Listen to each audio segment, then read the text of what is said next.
kind of nice to see what the Academy roster could try to put together. And I'm glad they gave him a chance altogether, because I don't know what they would have benefited from splitting them up and having just to have two good quote-unquote players come onto the team with no chemistry, and then seeing if they could take down very good teams throughout this whole bracket. At least these guys, they have a game plan and a system and know each other. Yes, sir. Undeniably a better functioning unit. Of course, trying to pick up the slack that was left by the main core, seeing as they are the reason they're at the showdown. Not the most successful January to kick off the year for Ninjas, followed by the RMR tribulations. Now you throw the young Ninjas into the furnace. See what they can throw back. Nerts, double headshot. There it is. Couple clean ones coming up, Connector. You think you can sit in the corner, but Nerts can hunt you down in an instant. That A-site falls, and we should be looking at a heroic T-side pistol. Kixan, high alert, ready for the window jump. Missed him wounded. Second player for both sides trying to bail him out of this spot. Tricky one for Maxter to slide through with Berettas, but he will at least get something going. Just a little too little, a little too late. Peeks into the bomb site.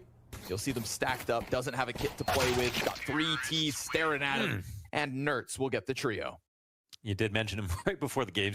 Quite like Sphinx, but at the same time, he's good in different ways. Like, he can play a little faster, and he can be more aggressive and more explosive. And his aim is so good. So there might be a new lane for him to try to carve out for himself on this new version of Heroic. I mean, HLTV Rookie of the Year for 2023. Obviously, that category has been dominated since Zaiwu made his debut, and it's going to be impossible to basically beat that again. Except, you know, maybe Donkey's knocking. But this year it was about Nerds, you know, slightly older as well than when you think about a rookie per se, but a great year. And, you know, I think thrust into a weird spot where his team just suddenly starts to crumble all around him. We've seen players fall into the abyss in those kinds of, you know, turning points within their careers. Really cool to see him develop, hold form, and really lead the charge for this Heroic team in the recent couple of months. Yeah, It would have been a shame to kind of have to say farewell to Heroic at the top.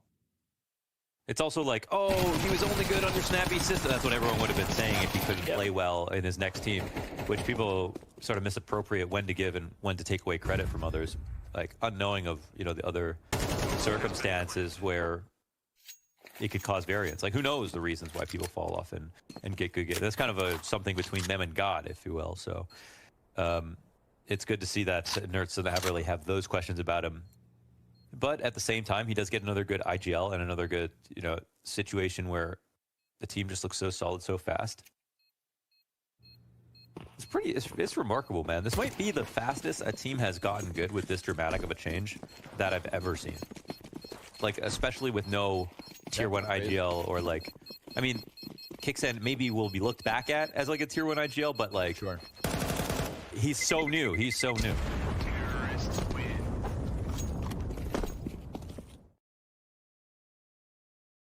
Kind of feels to me like parallel between Ema and Nerts, although Nerts being more established than that one.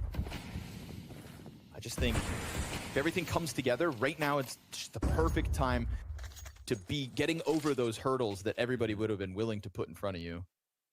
Ooh, calling for a deep run. Yeah, I mean, dude, like, could they not just break playoffs again with this lineup based on how good they played? The teams they've beaten already on land, like, I mean, maybe it's an outside chance. Maybe it won't look like it when it happens. We'll have our eyes on it. Pressure on Mistem. Gets ahead of any molly damage. Frag grenade. Oh man, he's hanging on for dear life, but he's gone unchecked.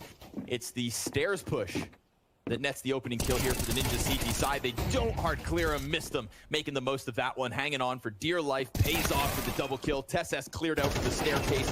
Total collapse on the approach of the A site. Ninjas answer early. Yeah, they do. Great.